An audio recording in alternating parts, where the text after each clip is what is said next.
I realise that Bhagavad Gita में lord Krishna की teachings के अंदर इतना ज्ञान है जो कि हमारी डे टू डे लाइफ में इतना ज़्यादा इम्पैक्ट कर सकता है। हम ये भी समझना चाहेंगे कि धर्म को कैसे डिफाइन किया गया है गीता में।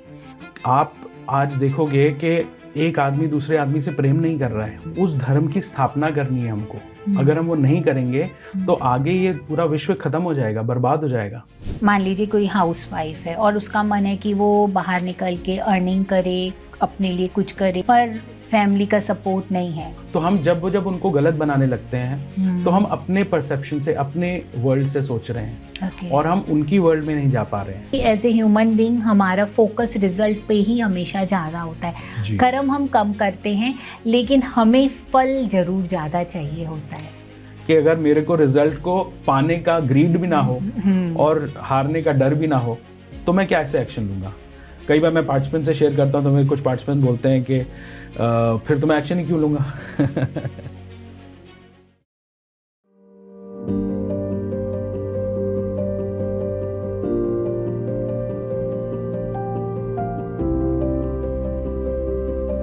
चिंता, विषाद, तनाव हमारी लाइफ का एक अभिन्न अंग बनते जा रहे हैं।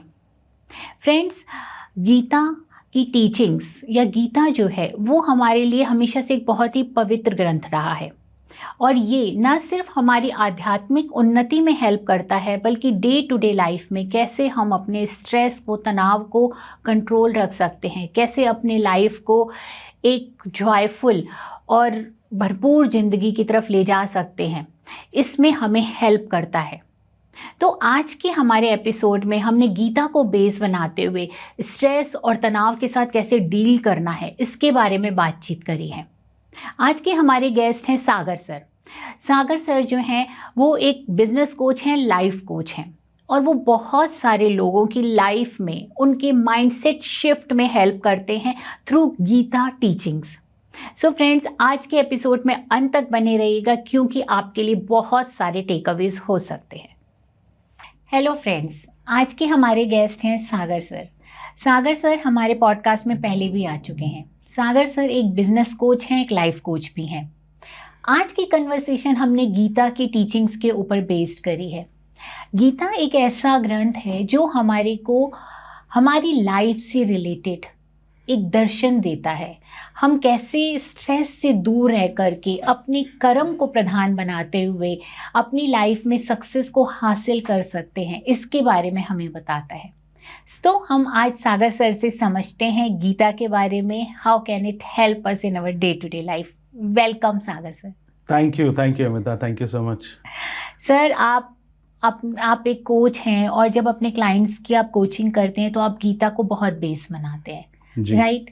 कोई पर्टिकुलर रीज़न है कि आपने गीता को ही एक बेस बना करके उसकी टीचिंग से आप अपने क्लाइंट्स को का मार्गदर्शन करते हैं?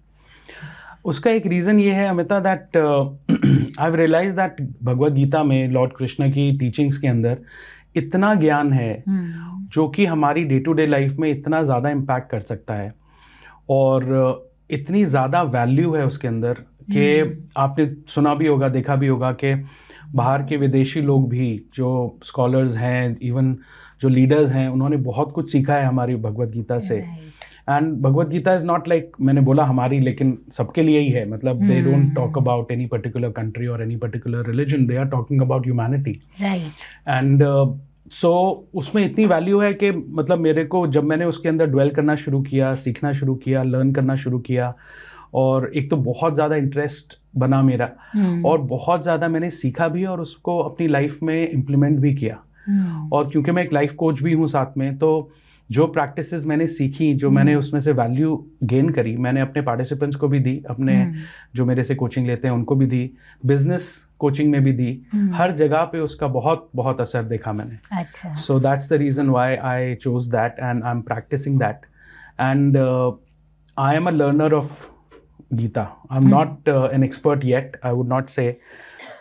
I always love to be a learner. और मैं सीखता रहता हूँ, नई चीज़ें इम्प्लीमेंट करता रहता हूँ, उसके थ्रू रिजल्ट्स कॉज करता हूँ। So that is how it is. This is so good, sir, कि आप उन चीज़ों को पहले अपने ऊपर प्रैक्टिस करते हैं, आप देखते हैं कि उनके रिजल्ट कॉज हो रहे हैं उसमें से, एंड देन आप उन्हीं टीचिंग से अपने क्लाइंट्स का मार्गदर्शन करते हैं, राइट? करेक्ट। कौन सी गीता की ऐसी टीचिंग्स हैं जो आपकी लाइफ में डिफरेंस कॉज जिन्होंने किया है, जिनसे आपने सीखा है अपनी ज़िंदगी के, और कौन से एरियाज़ में सीखा है सर?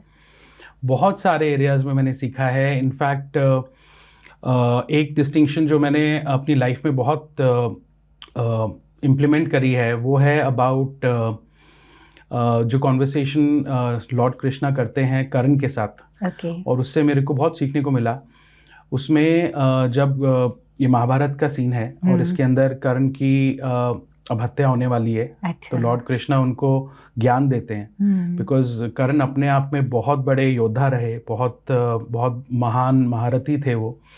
तो लॉर्ड कृष्णा उनसे बात करते हुए उनको ज्ञान दे रहे हैं। और उसके अंदर मैंने एक चीज़ जो सीखी अपने लिए वो मैं आपको बताता हूँ। तो कर्ण लॉर्ड कृष्णा से बोलते हैं कि माधव, मैंने पूरी ज़िंदगी बहुत दान दिया, बहुत लोगों के लिए हेल्प करी, और लेकिन मेरे को कभी भी वो वैल्यू नहीं मिल पाई, वो रिस्पेक्ट नहीं मिल पाई जो मैं डिज़र्व करता था। मुझे हमेशा सूत पुत्र कह के नीचा दिखाया गया, अपमानित किया गया। मुझे ज्ञान प्राप्त करने के लिए भी मना कर दिया गया गुरुओं से। जो बहुत बड़े बड़े गुरु थे उन्होंने मेरे को ज्ञान नहीं दिया क्योंकि मैं सूत पुत्र रहा। तो मेरे को पूरी ज़िंदगी मेरे को वो अपमान सहना पड़ा। और जब दुर्योधन ने मेरे को साथ दिया मेरा, तो मैंने फिर अपने आप को पूरा सरेंडर कर दिया, पूरा समर्पित कर दिया दुर्योधन की तरफ। तो लॉर्ड कृष्ण उनको बोलते हैं कि अगर आप सूतपुत्र थे और आपको अपमानित किया गया, तो आप बाकी सूतपुत्र के लिए क्या स्टैंड लिया आपने? आप इतने बड़े महान योद्धा रहे, आप चाहते तो पूरे समाज को ट्रांसफॉर्म कर सकते थे। आप चाहते तो आपने अपने सिर्फ पर्सनल इश्यूज से डील करते रहे पूरी ज़िंदगी। आपने इसको एक सामाजिक इशू को नहीं देखा कि अगर आपका अपमान हो रहा है तो बहुत सारे और सूतपुत्रों का भी अपमान हो रहा होगा। समाज में ये प्रॉब्लम बहुत जगह फैली होगी। आपने उनकी तरफ देख के उनके लिए न्याय करने के लिए कोई स्टैंड लेते, क्योंकि आपके पास तो इतनी पावर थी, आप कुछ भी कर सकते थे। आपने वो कंट्रीब्यूशन नहीं किया उसके अंदर। आपने दान बहुत दिया और वो बहुत बड़ा पुण्य है, लेकिन जो कंट्रीब्यूट आप लोगों के लिए स्टैंड लेके कर सकते थे, बजाय इसके कि आपने अपने आप को एक अधर्मी को सरेंडर कर दिया क्योंकि उसने आपको सम्मान दिया। आप उस सम्मान के लिए लड़ते, आप उसके लिए न्याय के लिए लड़ते, वो धर्म होता। तो मैंने उससे ये सीखा अमिता कि अपनी लाइफ के लिए तो जीना सबके लिए, सभी जीते हैं अपने लिए, तो सभी पूरी जिंदगी संघर्ष करते हैं। लेकिन जो इंसान दूसरों के लिए कुछ कर सकता है, जो इंसान समाज में डिफरेंस मेक कर सकता है, कम्युनिटी में डिफरेंस मेक कर सकता है, तो वो अपने आप एक धर्म के रास्ते पे चलने लगता है और वो आपकी लाइफ को बहुत बड़ा बना देता है। और मैंने पूरी लाइफ, अपने पूरे करियर में, पिछले 24 साल के करियर में 22 साल मैंने कंट्रीब्यूशन का रास्ता अपनाया। और जब मैंने भगवद गीता में यही चीज़ श्री कृष्ण से भी सुनी कि वो मेरी लाइफ को एक बड़ी लाइफ बना सकता है, तो मैं वो मेरे लिए और पावरफुल होगी कॉन्वर्सेशन कि मैं और फर्दर कंट्रीब्यूट करने के लिए खड़ा हूँ लोगों के लिए। That's so great। क्योंकि ज़्यादातर यही देखा गया है कि कभी भी इंसान अगर किसी गलत रास्ते में चला भी जाता है तो कोई जस्टिफिकेशन है हमारे पास, क्योंकि मेरे पेरेंट्स ऐसे थे, उन्होंने मुझे बचपन में ये नहीं सिखाया, ये नहीं दिया, या सोसाइटी ने मेरे साथ बहुत अत्याचार किया, या हर एक के पास अपनी चीज़ों का कोई जस्टिफिकेशन है। जब भी आप कुछ करते हो ऐसा जो आपको पता होता है कि ये मॉरली हम सही नहीं कर रहे हैं, पर आपने कितनी अच्छी बात बताई कि कृष्ण ने यही बोला करण को कि अगर तुम्हारा पर्सनली तुम अगर वेंडेटा लेकर के नहीं चलते कि मेरे साथ ऐसा हो रहा है तो मैं क्यों नहीं, वो इंसान जो मुझे शरण दे रहा है तो मैं उसको सब कुछ समर्पण कर दूं। इसके बजाय अगर तुम थोड़ा सा बियॉन्ड अपने जाकर के उन लोगों की मदद करते तो शायद तुम बहुत बड़े आदमी बन जाते, अपनी नज़रों में भी और शायद समाज की नज़रों में भी। जी, और उन्होंने एक स्पेसिफिकली चीज़ बोली करण को, उन्होंने बोला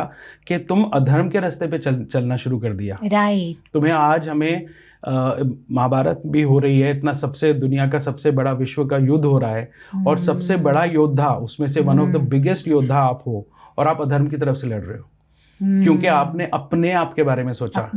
और अगर आप कंट्रीब्यूशन की तरफ देखते, न्याय की तरफ देखते कि इसके लिए मेरे को समाज के अंदर, दुनिया के अंदर न्याय लेके आना है, तो आप धर्म की तरफ हो जाते। वो भी उन्होंने उनको बोला। इसी बात पे सागर सर हम ये भी समझना चाहेंगे कि धर्म को कैसे डिफाइन किया गया है गीता में।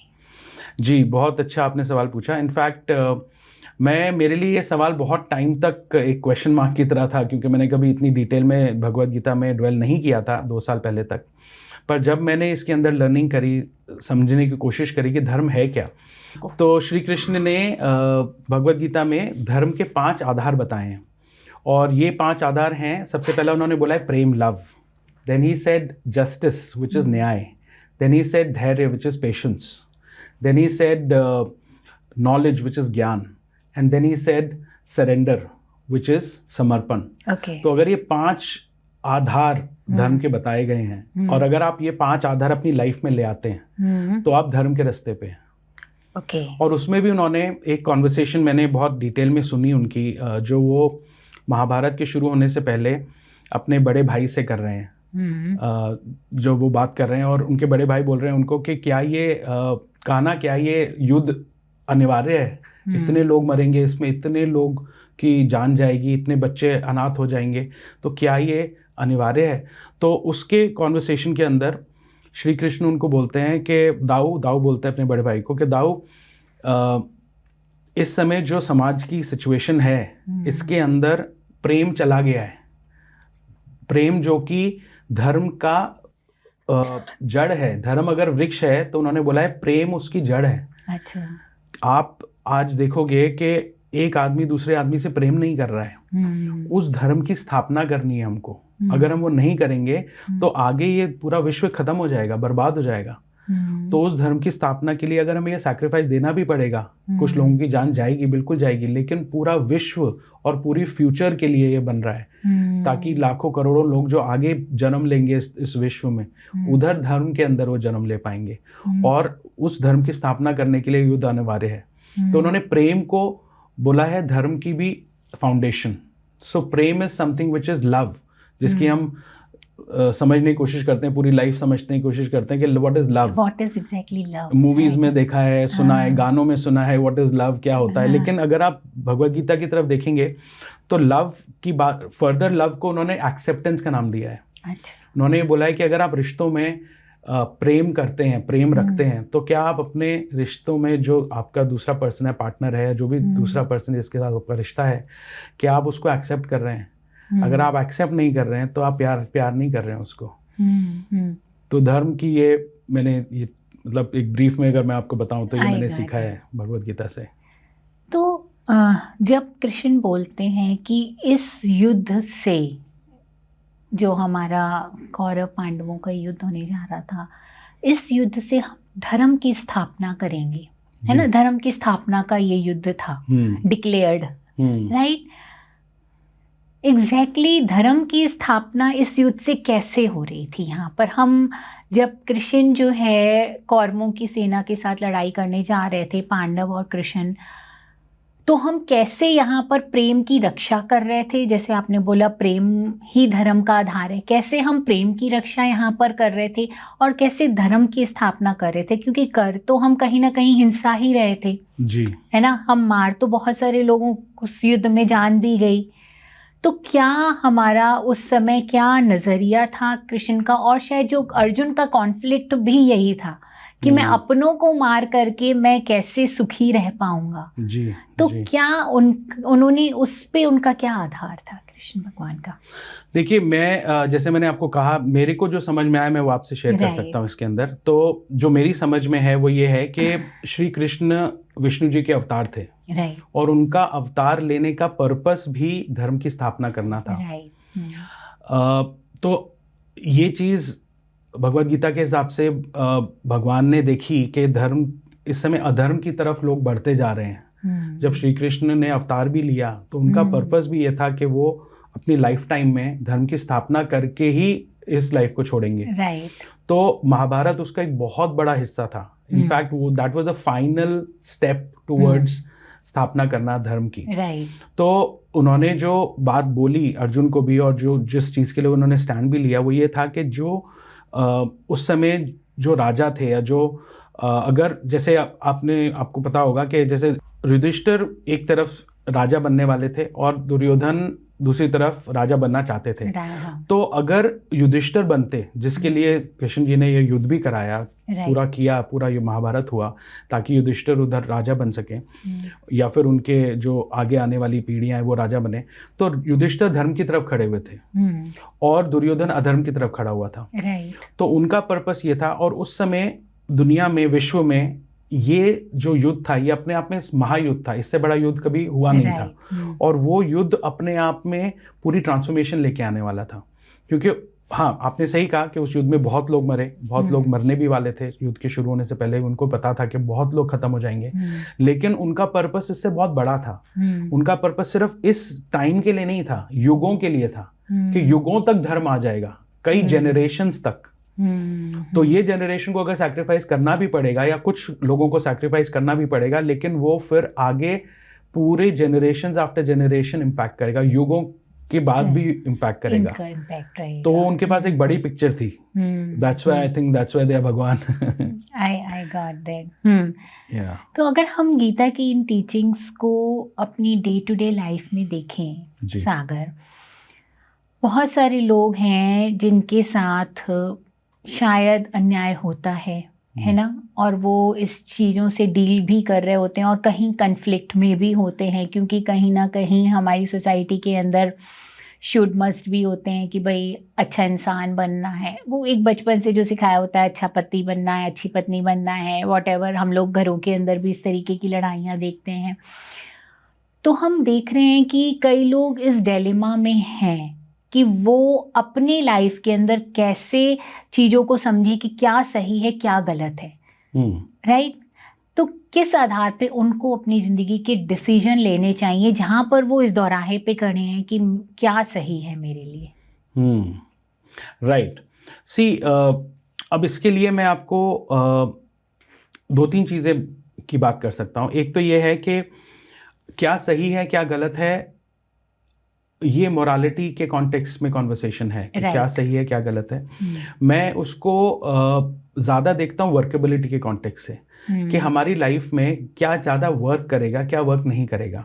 और वही चीज़ मैंने अगेन महाभारत में भी देखी या भगवत गीता में भी सुनी कि अगर हम धर्म की या कर्म की बात करें तो जो कर्म हमारे हैं, अगर हम अपने कर्म सही करते रहें और वो धर्म के कॉन्टेक्स्ट में हो, अधर्म के कॉन्टेक्स्ट से ना हो। और जब मैं धर्म के कॉन्टेक्स्ट की बात कर रहा हूँ तो मैं उन 5 चीज़ों की बात कर रहा हूँ जो आधार मैंने आपको बताया। अगर उसके कॉन्टेक्स्ट में हम अपने एक्शन ले रहे हैं तो हम मोस्टली सब सही करते रहेंगे अपनी लाइफ में। उसके लिए हमें कोई स्ट्रेस लेने की ज़रूरत नहीं है। फॉर एग्जांपल, मैं आपको छोटा सा एग्जांपल देता हूँ इसमें। जैसे कि अगर मैं बिजनेस करता हूँ आज की डेट में, मेरे बिजनेस का कॉन्टेक्स्ट है कंट्रीब्यूशन। अगर मैं कंट्रीब्यूशन करने के लिए स्टैंड लिया है और कभी मेरे को ग्रीड आ जाती है कि नहीं इस काम की बजाय मैं ये काम कर लेता हूँ, इसमें मेरे को ज़्यादा फायदा होगा, फिर वो मेरे बारे में बात हो गई, कंट्रीब्यूशन हट गया, साइड हो गया। तो मेरे को बार बार अपने लिए कंट्रीब्यूशन क्रिएट करना होता है, और वो भाषा में होता है। हम सब लैंग्वेज से ही आगे बढ़ते हैं। तो जब मैं कंट्रीब्यूशन क्रिएट करता हूँ तो मैं वापस अपने कंट्रीब्यूशन यानी कि समाज की तरफ जा रहा हूँ, लोगों की तरफ जा रहा हूँ, और उसी के अंदर मैं अपने जो मेरे को पसंद है काम, लोगों की लाइफ में डिफरेंस मेक करना। अगर मेरी बातचीत से लोगों को खुशी मिलती है, आराम मिलता है, फ्रीडम मिलती है, स्ट्रेस जाता है उनका बाहर, और वो अपनी लाइफ में मोर इफेक्टिव हो पाते हैं, वो मेरे को खुशी देता है। तो ये मैंने अपने लिए कॉन्टेक्स्ट क्रिएट किया हुआ है। और अगर मैं इस कॉन्टेक्स्ट से हट जाता हूँ कभी, जो कि मैं कैच कर पाता हूँ, अगर ऐसा कभी होता है, I am also human being. Her human being के ये कॉन्फ्लिक्ट्स आते हैं कभी कभी कि मैं इसकी जगह ये फ़ायदा मेरे को ये ज़्यादा कर देगा, या ये काम छोड़ के मैं ये कर लेता हूँ। तो मैं वापस अपने आप को कॉन्टेक्स्ट में ले आता हूँ, और उसकी वजह से जब मैं राइट कॉन्टेक्स्ट में राइट पर्पस से जुड़ा रहता हूँ, एक एम्पावरिंग पर्पस से जो मेरे को एम्पावर करता है, मेरे को खुशी देता है, तो मेरा बिजनेस भी साथ साथ में अपने आप अच्छा चलने लगता है। तो ये चीज़ लाइफ में भी लोग इम्प्लीमेंट कर सकते हैं कि वो अपने लिए एक पॉजिटिव कॉन्टेक्स्ट क्रिएट करके आगे बढ़ें। चाहे अगर स्टूडेंट्स हैं, बच्चे हैं जो पढ़ाई कर रहे हैं, उसके लिए पॉजिटिव कॉन्टेक्स्ट क्या है। अगर रिश्ते हैं मम्मी के साथ, पापा के साथ, भाई के साथ, उसमें पॉजिटिव कॉन्टेक्स्ट क्या क्रिएट कर सकते हैं। और जहाँ तक वो अपने लाइफ में पॉजिटिव कॉन्टेक्स्ट क्रिएट करेंगे तो वो सही के रास्ते पे ही रहेंगे मेरे हिसाब से। आई गॉट दैट।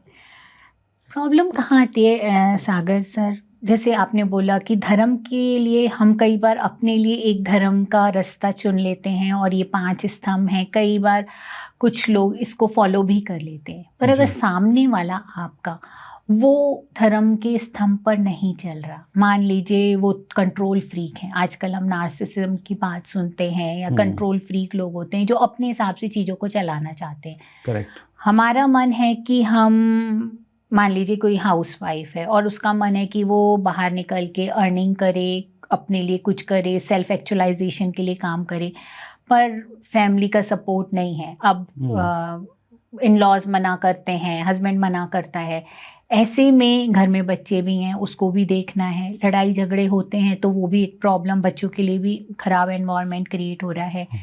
उसके खुद की भी कुछ इच्छाएं हैं, या तो वो उसको मारे क्योंकि मुझे अपने बच्चों को सही परवरिश देनी है, या समाज में मेरा नाम या मेरे परिवार का नाम खराब होगा, उछलेगा अगर मैं लड़ाई झगड़े पे आऊँगी, और अपने मन को मारे, और या फिर वो अपने लिए स्टैंड ले तो कहीं ना कहीं। सो आप समझ रहे हैं ये कन्फ्लिक्ट, ये दुविधाएं जो डे टू डे लाइफ में लोगों के साथ जुड़ी हुई हैं, वहाँ पर गीता कैसे हेल्प कर सकती है?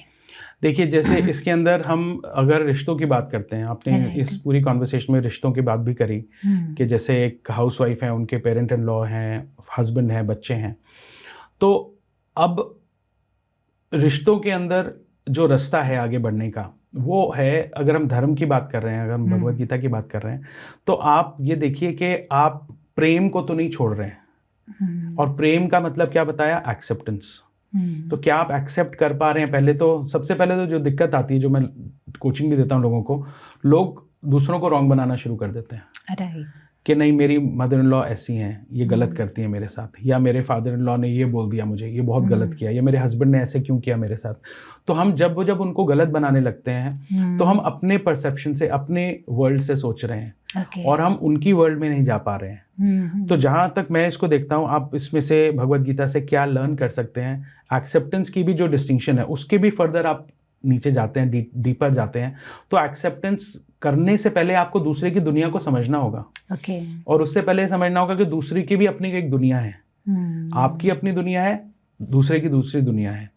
हम सबकी अलग अलग दुनियाएं हैं। क्या हम दूसरे की दुनिया में स्टेप इन करके देख सकते हैं कि उनको कैसा दिखाई दे रहा है? देखिए, ईवल कोई नहीं होता, हम सब एक तरीके से ही पैदा हुए हैं, एक तरीके के लोग हैं, लेकिन हाँ, हम लोगों की सर्कमस्टांसेस अलग अलग रहे हैं, हम लोगों की अपब्रिंगिंग अलग अलग रही है, तो हमने अलग अलग डिफिकल्ट सिचुएशंस देखी हैं। तो हम अगर दूसरे के वर्ल्ड में स्टेप इन करने का रास्ता ढूंढ पाएं, और फिर हम देख पाएं कि वो ऐसा बोल क्यों रहे हैं, क्या ऐसा क्यों है कि मम्मी ऐसे बोल रही हैं, या ऐसा क्यों है कि मेरे हस्बैंड ऐसे बोल रहे हैं, तो उस इंक्वायरी के अंदर आपको एक नया व्यू दिखना शुरू हो सकता है, जो कि मैं अपने पार्टिसिपेंट को कोच भी करता हूँ, जिसके अंदर कि आप 1 मिनट के लिए, 2 मिनट के लिए स्टेप इन करिए उसकी वर्ल्ड में, और देखिए वो ऐसे क्यों बोल रहे हैं। फिर दिखेगा, हाँ शायद उनको ऐसा लगता है, फिर कहीं ना कहीं आपको ये भी दिखना शुरू होता है कि एक्चुअली में वो मेरे लिए कंसर्न है, या हो सकता है वो मेरे ओवरऑल फैमिली के लिए कंसर्न है। अब जैसे अगर मैं हूँ और मेरी मदर है, मेरी एज अराउंड 46 है, मेरी मदर की एज 70+ है। अब मदर ने ज़्यादा ज़िंदगी देखी है, उन्होंने मेरे से 30 साल ज़्यादा अप्रॉक्सीमेटली ज़िंदगी देखी है, तो उन्होंने, क्या हो सकता है उनकी वर्ल्ड से उनको कुछ और दिख रहा है जो मुझे अभी नहीं दिख रहा है, शायद मैंने वैसे अनुभव लिया ही नहीं लाइफ में। तो जब हम दूसरे की वर्ल्ड में स्टेप इन करते हैं तो हमें मौका मिलता है एक एक्सेप्टेंस लेके आने का अपनी रिलेशनशिप में। और कई बार उसी एक्सेप्टेंस की जर्नी में ही, या उस प्रोसेस में ही, आपको अपने सवालों के जवाब मिलने शुरू हो जाते हैं। मैं ये नहीं कहूँगा, क्योंकि हाइपोथेटिकल क्वेश्चन है, तो मैं ये नहीं कहूँगा कि ऐसा करो या वैसे करो, लेकिन मैं आपको एक रास्ता दिखा सकता हूँ। मैं आपको ये दिखा सकता हूँ कि अगर आप उस रास्ते पे चलेंगे तो शायद आपको एक नई चीज़ दिखाई देगी, जो कि नॉर्मली नहीं दिखती लोगों को, क्योंकि हम अपनी वर्ल्ड में लिमिटेड है, अपने व्यू में लिमिटेड है। फॉर एग्जाम्पल, आप, अगर मैं और आप रोड पे खड़े हैं और सामने से कोई एक गाड़ी आ रही है और वो एक साइकिलिस्ट को टक्कर मार के चली जाती है, आप बोलते हैं साइकिलिस्ट की गलती थी, वो तेरा चला रहा था। मैं बोलता हूँ नहीं, गाड़ी वाले की गलती थी, वो ज्यादा स्पीड में था। व्यू दोनों के सही हो सकते हैं, लेकिन हर एक के व्यू में रिजल्ट अलग निकल सकता है। तो हो सकता है हम अगर दूसरे के व्यू से देखें तो चीजें अलग तरीके से दिखाई दें, देखनी शुरू हो जाए, वहां से एक्सेप्टेंस शुरू होती है। और जितना आप एक्सेप्ट कर पाएंगे उतना आपकी लाइफ में प्रेम वापस आएगा, उतने लाइफ में वर्केबिलिटी वापस आएगी, और आप अपनी रिलेशनशिप में भी इफेक्टिव हो सकते हैं। और हाँ, जब आप दूसरे की दुनिया में जा सकते हैं तो आप दूसरे को भी अपनी दुनिया में लेके आ सकते हैं, वो रास्ता खुलना शुरू हो जाता है। फिर आप अपनी मम्मी को एनरोल कर सकते हैं, उनको कन्विंस कर सकते हैं कि अगर मैं ऐसे करूंगी तो मैं ये इस कमिटमेंट से कर रही हूँ, मैं इस तरीके से करना चाहती हूँ। फिर वो आपकी बातचीत फ़र्क हो जाती है, उसमें ज़्यादा इफेक्टिवनेस आती है। एक चीज़ और है इसके अंदर जो कि अगेन मैंने भगवद गीता से बहुत पावरफुली डिस्टिंग्विश करी, which is the distinction of forgiveness. अच्छा, बहुत बार क्या होता है, हम रिश्तों में ना लोगों को माफ़ नहीं कर पाते। कुछ हमारे साथ गलत हुआ या हमारे साथ कोई सिचुएशन ऐसी हुई किसी पर्सन के साथ, और हम इतना गुस्सा हो गए अंदर से कि हमने उसको माफ़ नहीं किया। और हम माफ़ क्यों करें? क्योंकि अगर हम माफ़ करेंगे तो शायद वो दोबारा से ऐसे करेगा, या वो दोबारा वही गलती दोहराएगा, या हमारे अंदर वो क्रोध भी भर जाता है, गुस्सा भी भर जाता है। तो एक डिस्टिंक्शन मैंने सीखी, लॉर्ड कृष्णा और द्रौपदी के बीच में कॉन्वर्सेशन थी जिसके अंदर कृष्ण जी द्रौपदी को समझा रहे हैं। ये सीन है जबकि द्रौपदी अभी अभी अपमानित हुई हैं बहुत ज़्यादा, और वो अपने भवन में बैठी हुई हैं, बहुत रो रही हैं, और श्री कृष्ण उनके पास आते हैं, वो भी बहुत रो रहे हैं क्योंकि वो उनकी बहुत सखी बोलते हैं उनको, मित्र हैं उनके। तो श्री कृष्ण बोलते हैं द्रौपदी को काफ़ी देर कॉन्वर्सेशन के बाद, द्रौपदी पहले उनको बोलती हैं कि आप माधव मेरे साथ ऐसा क्यों हुआ, मेरे साथ ही ऐसा क्यों हुआ, इतना अपमान हुआ मेरा। फिर थोड़ी देर बाद जब कृष्ण जी इसको डिस्टिंक्शन के रूप में मैंने जो समझा वो बोलते हैं कि अगर आप दुर्योधन को माफ़ कर सकते हो तो आपकी सोचने समझने की शक्ति वापस आ जाएगी, और अगर आप माफ़ नहीं करोगे तो आप नर्क का अनुभव करोगे इस मोमेंट में भी अपने लाइफ में, और आने वाले मोमेंट्स में भी अपने लाइफ में। आपकी सोचने समझने की शक्ति खत्म हो जाएगी। अभी तो आपके अंदर द्वेष है, एक बदला लेने की भावना है, वो अधर्म की तरफ ले जाएगा आपको। और अगर आप माफ कर दोगे तो आप न्याय कर सकते हो, और न्याय अपने आप में धर्म है। और जब द्रौपदी उनकी बात समझती हैं, सुनती हैं और माफ करती हैं दुर्योधन को, उसके बाद कृष्ण जी से वो डिस्कशन करती हैं, and then they start planning about Mahabharata, because that's when they say कि न्याय कैसे करना है या अधर्म को कैसे मिटाना है। सिर्फ दुर्योधन को मिटाना इज नॉट द पर्पस, अधर्म को मिटाना है हमें। तो फिर वो न्याय की तरफ बढ़ते हैं। तो फॉरगिवनेस अपने आप में एक बहुत पावरफुल कॉन्वर्सेशन है जो कि मोस्टली हम लोग अटके रहते हैं छोटी छोटी चीज़ों में, छोटी छोटी चीज़ के लिए माफ़ नहीं कर पाते दूसरे को। मैंने एक अपने पार्टिसिपेंट के साथ ये डिस्टिंक्शन क्रिएट करी भगवद गीता से फॉरगिवनेस की, एंड वो अपने कज़न के साथ बहुत गुस्सा थे किसी बात को लेकर। बिजनेस पार्टनर थे उनके कज़न उनके साथ पिछले बिजनेस में, और उनको अनुभव ये था कि बहुत धोखा मिला उनको बिजनेस में। तो और कई साल बीत चुके थे लेकिन वो उनका गुस्सा नहीं गया था। अच्छा। फिर मेरी बातचीत के अंदर उनको दिखाई दिया कि हाँ, ये मैंने शायद उस इंसान को कभी फॉरगिव नहीं कर पाया मैं, और फॉरगिव करना भी नहीं चाहते थे। फिर जब मैंने उनको रास्ता दिखाया, जब मैंने उनको बोला कि आपकी सोचने समझने की शक्ति नहीं रहेगी, आप न्याय नहीं कर रहे हो, आप सिर्फ द्वेष है, एक नफरत है अंदर, वो आपको नर्क का अनुभव देगी पूरे टाइम। और उसका इम्पैक्ट उनके करंट बिजनेस पे भी हो रहा था। जब उन्होंने माफ़ किया उस इंसान को, विद इन 1 ईयर, मैं उनके साथ अभी भी जुड़ा हूँ, 2 साल से ज़्यादा हो गए हैं, विद इन 1 ईयर उनका बिजनेस मल्टीप्लाई हो गया, उनके रिश्ते इंप्रूव होने शुरू हो गए। और वो पर्सन जिनके साथ उनकी बातचीत भी नहीं थी, वो पर्सन से वो अपसेट थे, और वो आज की डेट में उनकी लाइफ में इम्पैक्ट कर रहा था। I got it. तो कहीं ना कहीं फॉरगिवनेस में इट इज़ नॉट दैट कि आपने चीज़ों को छोड़ दिया है, आपने दिल से कहीं माफ़ कर दिया। जैसे द्रौपदी शायद इतना सब कुछ होने के बाद भी कृष्ण ने उनको बोला कि दुर्योधन को माफ़ कर दी, जो एक बहुत बड़ी चीज़ थी। जो द्रौपदी के साथ हुआ था वो काफ़ी बड़ा इंसिडेंट था, उनको लाया गया महासभा में और उनकी साड़ी जो खींची गई। तो आई थिंक बड़ा मुश्किल है ऐसी चीज़ों को माफ़ कर पाना। फिर भी उन्होंने माफ़ किया, और माफ़ करने के बाद ही वो आगे सोच पाए कि अब हमें न्याय के लिए काम करना है। जिसने अन्याय किया है उनको हम ऐसे ही छोड़ नहीं सकते हैं। Correct, right. तो कहीं ना कहीं ये भेद कर पाना कि मेरे साथ अन्याय जहाँ पर हुआ है उसके लिए मुझे न्याय के लिए भी खड़ा होना बहुत ज़रूरी है, वो साहस अपने अंदर बटोर पाना, ये भी बहुत इम्पॉर्टेंट है सागर, राइट। बिल्कुल। क्योंकि कई बार ऐसा लाइफ सिचुएशंस में हम फंस जाते हैं जहाँ पर हमें दिख रहा होता है कि अन्याय हो भी रहा है, तो भी हम करेज नहीं गैदर कर पाते हैं उस अन्याय से लड़ने के लिए। हम उसको सरेंडर का नाम दे देते हैं, हम कहते हैं कि ठीक है, मतलब हमसे नहीं होगा क्योंकि हमने उसमें गिव अप ही कर दिया, हमें नहीं दिखता इतना साहस है, तो हम सरेंडर मोड में आ जाते हैं।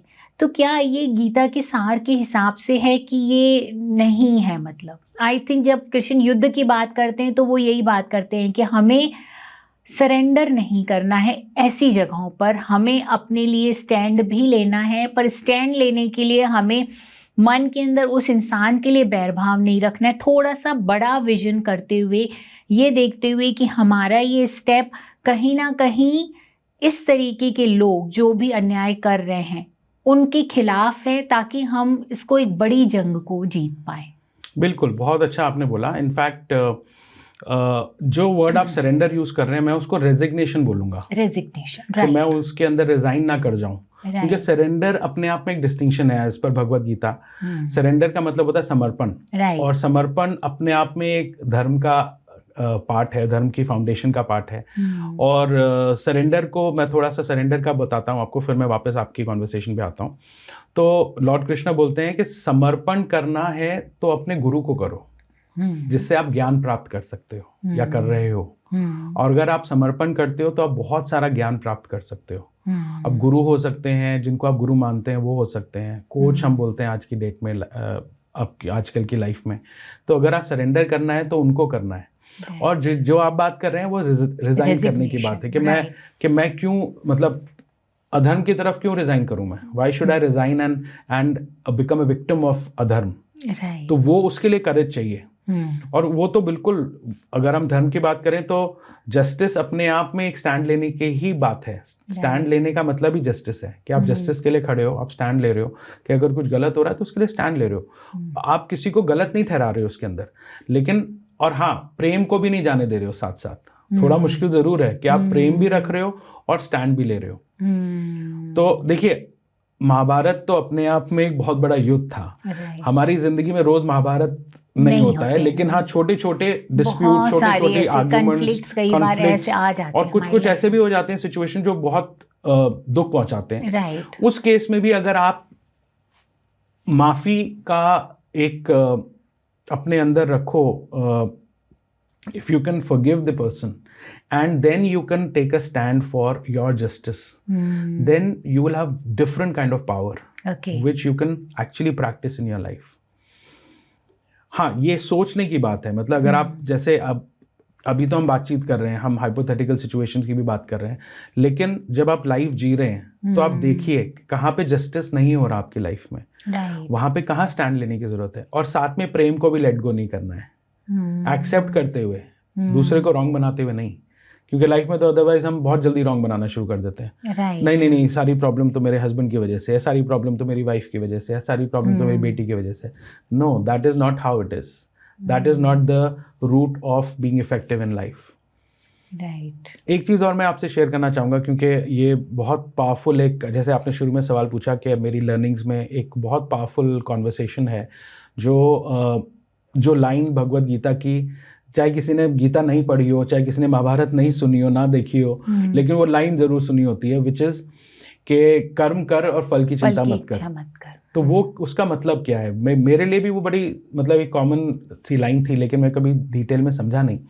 लेकिन जब पिछले 2 सालों में मैंने भगवत गीता में लर्निंग करी तो मेरे को उसका रियल मीनिंग दिखा और समझ में आया, और मैं उसको प्रैक्टिस भी कर रहा हूँ। Which is that Lord Krishna बोल रहे हैं अर्जुन को कि कर्म करना हमारे कंट्रोल में है, फल क्या होगा वो हमारे कंट्रोल में नहीं है। वो उनको एग्जाम्पल देते हैं कि तुम विश्व के सबसे बेहतरीन, सबसे पावरफुल धनुर्धर हो। अब तुम्हारा कंट्रोल तुम्हारे धनुष पे है, तुम्हारे तीर पर है, तुम कहाँ तीर मारोगे उस पे है, लेकिन जो वृक्ष सामने खड़ा है उस पे तुम्हारा कंट्रोल नहीं है। अगर वो वृक्ष वहां से हट जाता है तो तुम्हारा निशाना चूक जाएगा। तो what he is trying to explain is के फल जरूरी है, लेकिन उसकी चिंता करने से रिजल्ट नहीं मिलता है। रिजल्ट मिलता है एक्शन लेने से। तो आपका कंट्रोल एक्शन पे है।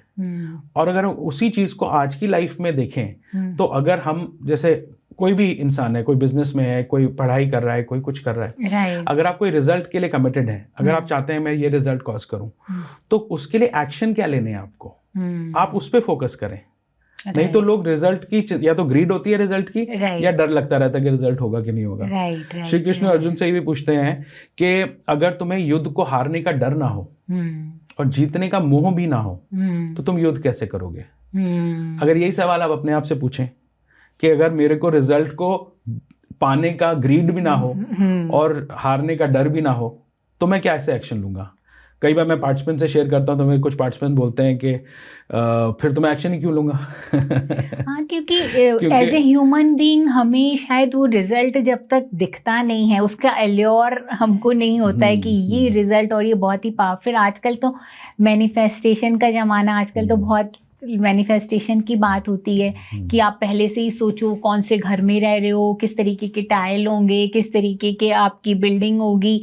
तो आपको कहीं ना कहीं ये ट्रेन भी किया जा रहा है आपके माइंड को कि आप ये सोचो कि आपको क्या रिजल्ट मिलेगा। जब आप ये सोच पाओगे, क्लियरली देख पाओगे, तो आप वहाँ पर पहुँच पाओगे, राइट? That's good. फिर एक तरफ तो ये हमारे माइंड में ट्रेनिंग दी जा रही है, दूसरी तरफ हमें ये भी बोला जा रहा है कि तुम रिजल्ट के बारे में सोचोगे तो तुम्हें स्ट्रेस, तनाव ज़्यादा होगा क्योंकि तुम्हारा कंट्रोल नहीं है। एज पर कृष्ण आपका अपने कर्मों के ऊपर कंट्रोल है। आप तो कैसे मैं घर बनाने के लिए जुगाड़ कहाँ से लगाऊं पैसे, पहले तो मैं उस पैसों को कमाने के लिए ही तो मेहनत करूंगा। वो मेहनत मुझे क्या करनी है, पहले तो मुझे कर्म पे फोकस करना है। पहले मैं घर के बारे में क्यों सोच रहा हूँ कि मेरे को अगर पैसा आ जाएगा तो मेरा ऐसा घर होगा, मेरे ऐसे टाइल होंगे और मेरा ऐसा बिल्डिंग होगा जी, राइट? तो ये जो कन्फ्लिक्ट है सागर, इसके बारे में आप क्या बोलेंगे? आपने बहुत सही मेरे पार्टिसिपेंट की तरह ही सवाल पूछा है जैसे मेरे पार्टिसिपेंट पूछते हैं। देखिए, इसमें ये नहीं कहा जा रहा कि फल इम्पोर्टेंट नहीं है। श्री कृष्ण ये नहीं बोल रहे कि फल इम्पोर्टेंट नहीं है। वो ये बोल रहे हैं कि फल की चिंता मत करो।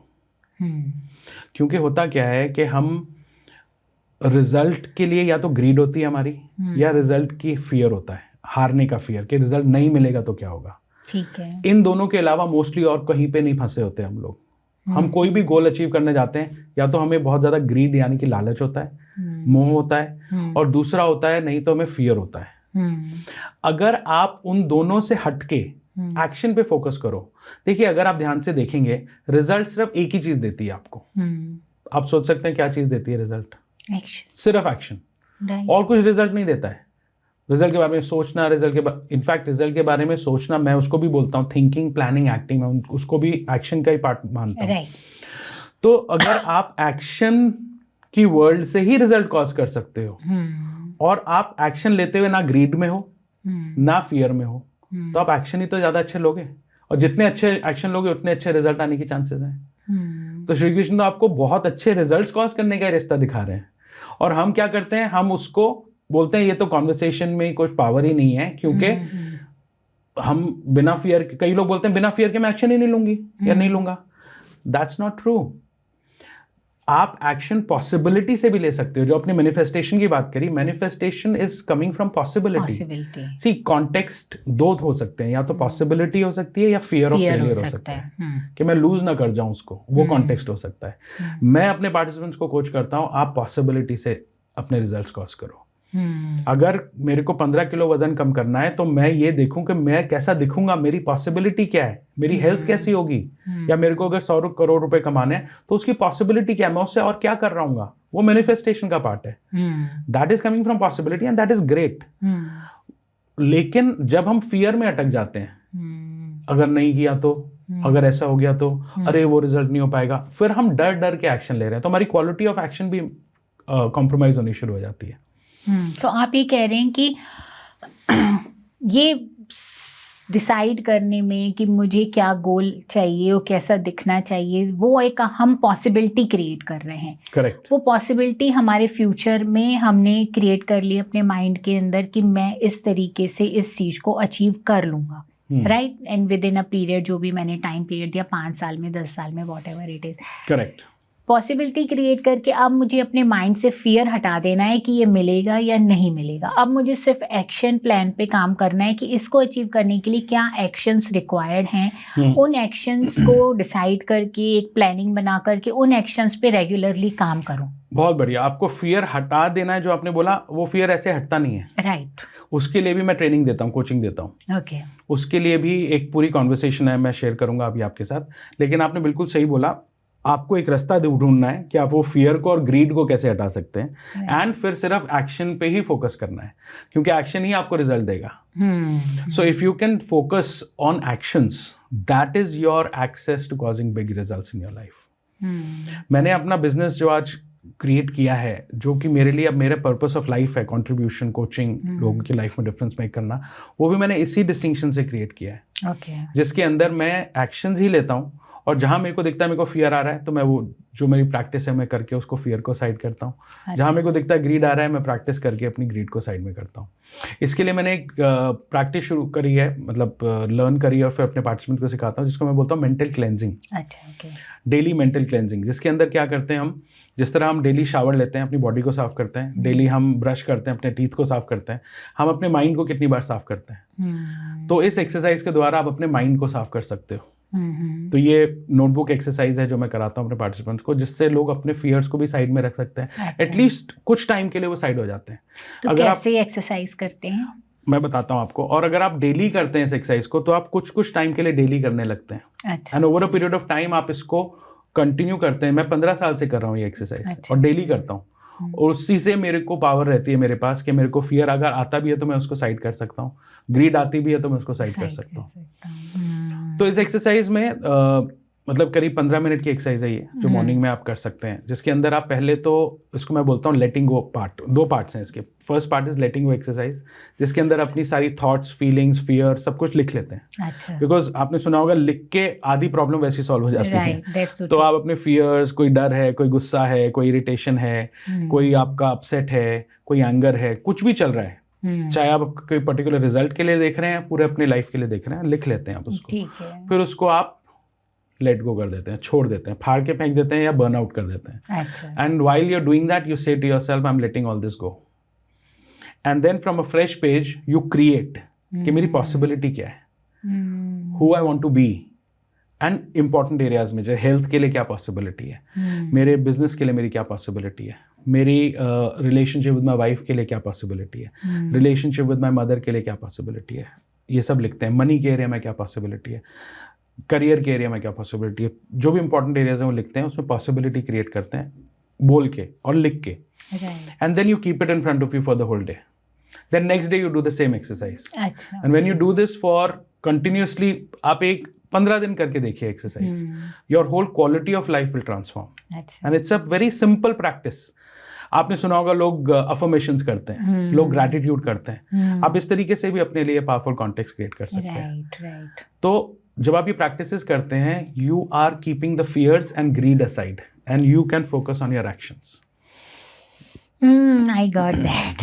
So beautiful exercise, and I hope मेरे व्यूअर्स जो इस एक्सरसाइज से बहुत फ़ायदा उठाएंगे. ज़रूर. They will do it.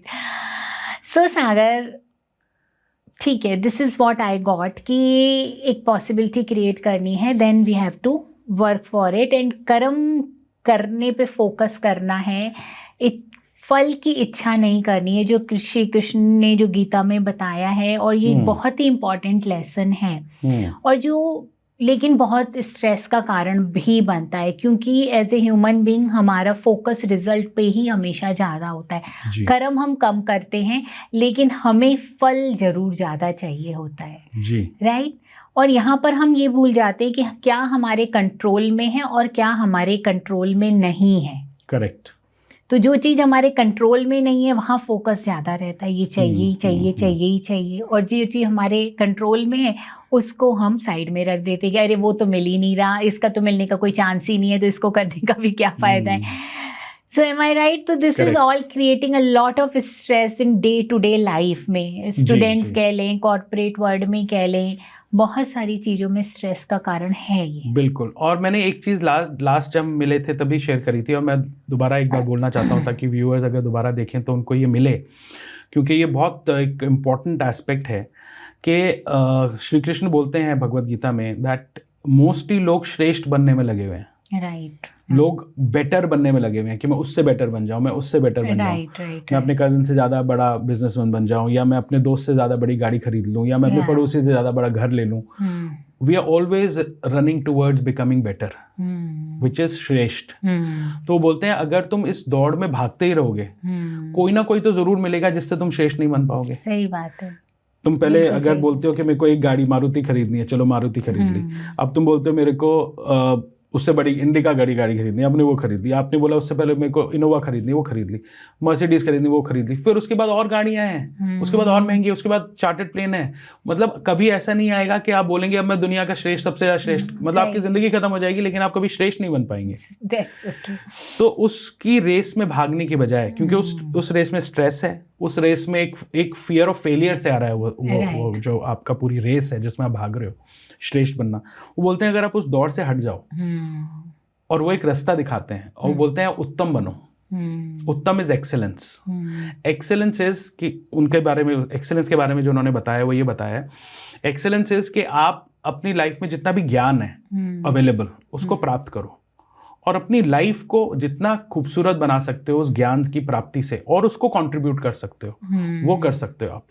और कंट्रीब्यूशन मैं बता रहा हूँ, उसके लिए आपको लाइफ कोच बनने की जरूरत नहीं है। राइट। आप अपने बच्चों को कंट्रीब्यूट कर सकते हो, आप अपने आसपास लोगों को कंट्रीब्यूट कर सकते हो, आप किसी को भी कंट्रीब्यूट कर सकते हो। आपको उसके उस प्रोफेशन में होने की जरूरत नहीं है। Contribution is not something which you have to start a profession for that. You can, अगर आप जॉब करते हो उसमें कंट्रीब्यूट कर सकते हो, अपने जूनियर्स को कंट्रीब्यूट, अपने सीनियर्स को कंट्रीब्यूट कर सकते हो, आप अपने घर में अपने हस्बैंड को कंट्रीब्यूट कर सकते हो। तो जब आप उत्तम बनने के लिए खड़े हो तो आपकी लाइफ में हैप्पीनेस भी आती है, प्यार भी आता है, आपकी लाइफ में धर्म, अगर हम धर्म की बात करें वो भी आता है, और आपको बहुत फुलफिलिंग लाइफ मिलती है, जो कि ऑन द अदर साइड श्रेष्ठ बनने की रेस में आप पूरी तरह स्ट्रेस्ड हो जाते हैं। That's so true. मुझे याद है मैं होटल इंडस्ट्री में पहले जॉब करता था और मेरे लिए ये डिस्टिंक्शन की वर्ल्ड नहीं थी। मैं बात कर रहा हूँ 23-24 साल पहले जब मैंने शुरू किया था अपना करियर। तो मेरे लिए यही था कि मैं मैनेजमेंट ट्रेनी था एक 5 स्टार होटल में जब नई जॉब शुरू की थी। तो हमेशा एक रेस लगी रहती थी, वो मैनेजमेंट ट्रेनी देख उसको ज़्यादा अच्छे पॉइंट्स मिले, ज़्यादा उसको मार्क्स मिले, अरे उसको वो वाला डिपार्टमेंट मिल गया जो उसको पसंद था, मेरे को नहीं मिला। हमेशा एक रेस चलती रहती थी। पर जैसे जैसे डिस्टिंक्शन की वर्ल्ड में आए, जैसे जैसे लर्निंग करी, सीखा, ज्ञान प्राप्त हुआ, तो एक एक्सेलेंस की तरफ बढ़ने की मौका भी मिला और मैंने उसको अपनी लाइफ में भी लेके आया हूँ। तो उससे बहुत सेटिस्फैक्शन है, बहुत हैप्पीनेस है। और स्ट्रेस इज ऑलमोस्ट लाइक, अगर कभी आता भी है वो तो आएगा क्योंकि that's part of our life, but उसको किस तरह से साइड में करना है उसका भी रास्ता हमारे पास है अब। राइट, दैट्स सो ट्रू सागर। सागर, बहुत सारे लोग जो हैं पेरेंटिंग के इशू से डील कर रहे हैं, राइट जी। तो पेरेंटिंग के बारे में आप क्या कहना चाहोगे? गीता के कंटेक्स्ट से आप कैसे पेरेंट्स को गाइड करना चाहोगे? क्योंकि आजकल की जनरेशन हमसे बहुत अलग है। अब वो जनरेशन नहीं है जो बातें मान जाया करती थी, जो पेरेंट्स जैसे कहते थे और पेरेंट्स की डांट भी सह जाती थी, राइट।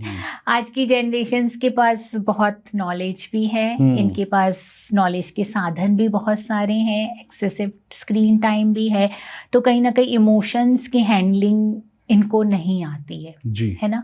और एज ए पेरेंट हम कहीं फेल हो रहे हैं, ऐसा मुझे लगता है कि हम अब उनको वो जो शायद हमारे पेरेंट्स ने हमको वैल्यूज़ दी थी, हम पास ऑन कर पाने में कहीं ना कहीं फेल हो जा रहे हैं। तो आप क्या बताना चाहोगे आजकल के पेरेंट्स को कि कैसे बच्चों के साथ करना चाहिए? जी, तो श्री कृष्ण बोलते हैं कि ज़्यादातर लोग अपने बच्चों के साथ क्या करते हैं, जो गलती करते हैं वो ये करते हैं कि उनके लिए बहुत लाइफ को इजी करने की कोशिश करते हैं। वो उनके रास्ते से जितने भी बैरियर्स हैं, जितनी भी बाधाएं हैं, उनको हटाने की कोशिश करते हैं ताकि उनको एक स्मूथ जर्नी मिले। राइट। वो तो उनका प्यार है, लेकिन वो ये भी सवाल पूछते हैं कि अगर आप ऐसे करते हो तो क्या आप उनको डेवलप कर रहे हो, क्या वो सीख पा रहे हैं? अगर हम अपनी लाइफ को देखें, हम पीछे मुड़ के देखें तो ज़्यादा आज अगर हम कहीं पहुँचे हैं अपनी लाइफ में तो वो उस वजह से पहुँचे हैं क्योंकि हमने जो संघर्ष किए हैं लाइफ में, जो डिफिकल्ट सिचुएशन, चैलेंजेस को पार किया है। अगर एज अ पेरेंट मैं अपने बच्चों के रास्ते से सारे चैलेंजेस हटा दूंगा, उसको बहुत ईजी लाइफ देने की कोशिश करूंगा, तो वो कभी सीख ही नहीं पाएंगे। तो श्री कृष्ण बोलते हैं कि उनको गाइडेंस दो, उनको प्यार दो, बट दैट डजंट मीन कि आप उनके संघर्ष करने के रास्ते में आ जाओ, उनको संघर्ष से सीखने दो। So if they can learn through their own sangharsh, that will be a real parenting. That will be a more powerful parenting, and you will be actually contributing to their children's lives because they will be able to stand on their feet tomorrow. That's so true, that's so true. और यहीं पर ही जब मैं ये कहती हूँ कि as a parent हम फेल हो रहे हैं, क्योंकि आजकल की जनरेशन जो है, जेन ज़ी जनरेशन या उनके बाद की जनरेशन, ये लोग हार्ड वर्क करना नहीं चाहते हैं। इन लोगों को बहुत इजी लाइफस्टाइल की आदतें पड़ गई हैं, क्योंकि एज ए पेरेंट हमने प्रोवाइड किया है। शायद हमारे माइंड में था कि हमने बहुत संघर्ष किए हैं तो हमारे बच्चों को नहीं करना चाहिए। इस थॉट प्रोसेस से हमने सब अपने बच्चों को प्रोवाइड कराने की कोशिश की है, लेकिन इस स्ट्रगल में हम ये भूल गए हैं कि हमारे बच्चे अपना स्ट्रगल कहाँ करेंगे, और जब वो अपना स्ट्रगल नहीं करेंगे तो उनकी रिजिलियंस पावर कैसे बिल्ड होगी, उनके अंदर आगे बढ़ने की चाह कहाँ से आएगी, वो मोटिवेशन कहाँ से आएगा। जो आजकल के फिर हम परेशान होते हैं कि इनके अंदर कोई मोटिवेशन ही नहीं है पढ़ाई का, इनको करना क्या, इनको सिर्फ पढ़ाई तो करनी है और ये वो भी नहीं कर रहे हैं। पर कहीं ना कहीं हमने उनके लिए सब कुछ इतना इजीली अवेलेबल करा दिया है कि तो ना उनके अंदर वो चाह ही क्यों होगी वो पढ़ाई करने की। वहाँ पे तो थोड़ी बहुत मेहनत लगती है ना, वो मेहनत क्यों ही करनी है हमको। हाँ, देखिए मैं इसके बारे में जैसे आपने बोला कि जेन ज़ी के बच्चे जो हैं, आज की जनरेशन के जो बच्चे हैं, वो मेहनत नहीं करना चाहते। अब मैं इसको पूरी तरह से इसको अग्री नहीं करूँगा। बहुत से ऐसे बच्चे हैं जो बहुत मेहनत भी करते हैं, लेकिन हाँ, एज अ पेरेंट अगर आप पूछें या अगर मैं उसके बारे में बोलूँ तो मैं यही बोलूँगा कि एज अ पेरेंट आप अपने बच्चे को गाइडेंस दो और उसको पूरा प्यार दो, लेकिन उसको अपनी लाइफ खुद डिसीजंस भी लेने दो और खुद अपनी लाइफ को आगे क्रिएट भी करने दो। डेफिनेटली हमारे टाइम से आज की जनरेशन की चीज़ें बहुत डिफरेंट हैं। जैसे उनके लिए smartphone is a normal thing, हमारे लिए smartphone is something which we did not use to have in our childhood. उनके लिए स्मार्ट टीवीज, उनके लिए इंटरनेट, उनके लिए एआई इज़ वेरी नॉर्मल। तो ऑफ कोर्स उनकी थिंकिंग अलग है, उनके एस्पिरेशंस अलग हैं। तो आप जितना उनको एक्सेप्ट कर सकते हो कि वो ऐसे हैं, हाँ ऐसे हैं, और उनको जितना गाइड कर सकते हो और साथ में उनको जो संघर्ष आ रहा है उनको करने दो, उनको सीखने दो, you will become a much better parent and they will become much better as a human being in the future. That's what I can say. That's so true, सागर। सागर, इसके अलावा जो है गीता की टीचिंग्स हमको डे टू डे लाइफ में कहाँ पर help कर सकती हैं, कहाँ पर हमें गाइडेंस दे सकती हैं, क्या कह सकते हैं आप इसके बारे में? देखिए, गीता की टीचिंग हमें डे टू डे लाइफ में हमारे हर एरिया में गाइडेंस देती हैं। इनफैक्ट मैं जो पर्सनली प्रैक्टिस करता हूँ, मैं धर्म के जो 5 आधार मैंने आपको बताया उसको अपनी लाइफ में पूरी तरह से प्रैक्टिस करने की कोशिश करता हूँ। फिर एक्शन की वर्ल्ड में रहने की पूरी प्रैक्टिस करता हूँ। और एक्सेप्टेंस जो मैंने आपको बताया रिलेशनशिप्स में, वो बहुत मेजर रोल प्ले करता है, क्योंकि वो मैक्सिमम मेरे को मैं देखता हूँ अपनी लाइफ में छोटी छोटी बातों में, जो मैं अपनी वाइफ को किसी बात पे मैं इरिटेट हो गया या मेरी वाइफ किसी बात पे इरिटेट हो गई और मेरे को पसंद नहीं आया कोई एटीट्यूड अपनी मदर का या अपने बिजनेस पार्टनर का या अपने पार्टिसिपेंट का, तो मैं कैच करता हूँ अपने आप को। और भगवद गीता वहीं पे हमें ये डिस्टिंक्शन देती है एक्सेप्टेंस की, कि आप जितना लोगों को एक्सेप्ट करेंगे आप उतना प्यार बढ़ा रहे हैं, उतना हैप्पीनेस बढ़ा रहे हैं अपने लिए। The more you can be accepting, the more happy you can live in your life. तो एक बहुत पावरफुल कॉन्वर्सेशन श्री कृष्ण ने बोली है। उन्होंने बोला है कि ज़िंदगी इस पल का नाम है, और हम अगर इस पल को जी सकते हैं, इस पल में रह सकते हैं, इस पल को एंजॉय कर सकते हैं, तो हम लाइफ में हैं, तो हम लाइफ जी रहे हैं। अच्छा, okay. उन्होंने ये भी बोला कि या तो लोग फ्यूचर के बारे में डरते रहते हैं कि कल क्या होगा, कल ऐसा ना हो जाए, कल कैसा जाएगा, मेरी सेहत कैसी रहेगी, मेरा बिजनेस कैसा रहेगा, मेरे बच्चे ठीक से पढ़ाई कर पाएंगे, फ्यूचर में डरते रहते हैं। वो सारे इमेजिनरी फियर्स हैं। राइट। तो ही सेज वेरी पावरफुली कि इस पल में अगर आप नहीं हो तो आप जिंदगी में नहीं हो, फिर आप एक इमेजिनरी लाइफ में हो। तो जितना स्ट्रेस भी आता है अगर आप देखें, वो सारा हमारी थॉट्स के थ्रू ही आता है। हमारे मैंने ब्रेन साइंस के अंदर भी थोड़ी ट्रेनिंग पाई है, और उसके अंदर मैंने देखा है कि जो हमारा ब्रेन है वो हमें थॉट्स दे रहा है, हमें फियर्स दे रहा है, हमें एक्सपीरियंसेस, मूड, फीलिंग, ये सब दे रहा है। तो जितने भी हमारे स्ट्रेस है वो उसी डायरेक्शन के थ्रू आ रहे हैं, उसी सिग्नल्स के, ब्रेन के सिग्नल्स के थ्रू आ रहे हैं। वो सारा हमारे इंटरनल चल रहा है, लेकिन लाइफ बाहर चल रही है। लाइफ में अगर रिजल्ट कॉज करने हैं तो एक्शन भी बाहर लेने हैं। तो हम बाहर कितना जी रहे हैं और अंदर कितना जी रहे हैं। तो लाइफ में अगर रिजल्ट्स कॉज करने और हैप्पी भी रहना है साथ साथ, तो लाइफ में बाहर यहाँ रहने की जरूरत है हमको. That is what I have learn from Shri Krishna again once again. तो मैं एक बहुत पावरफुल एक्सरसाइज अपने पार्टिसिपेंट को कराता हूँ, जिसमें I tell them to step out and go and experience life. आप लाइफ में देखेंगे तो कितनी खूबसूरत चीजें हैं, पेड़ हैं, पौधे हैं, हवा है, धूप है, लोग हैं, लिविंग बीइंग्स हैं. तो क्या हम उस लाइफ में हैं? कई बार ऐसे होता है, मेरी पास्ट में ऐसे किया है कि वेकेशन पे गए हुए हैं लेकिन सोच रहे हैं ऑफिस के बारे में. वेकेशन पे गए हैं लेकिन कॉल चल रही है ऑफिस की, काम की, टेंशन की. या एग्जाम आ गए तो बस टेंशन, स्ट्रेस. तो वी आर मोस्टली इंटरनल. वो इंटरनल से बाहर आउट इन दिस वर्ल्ड कैसे आना है, वो भी रास्ता श्री कृष्ण ने दिखाया भगवद गीता के थ्रू, कि लाइफ इस पल का नाम है.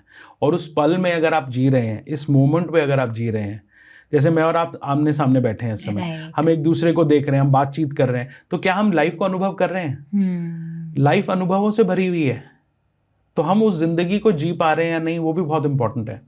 तो उसके लिए हमारे जैसे योगा है, for example, yoga is so beautiful and so great.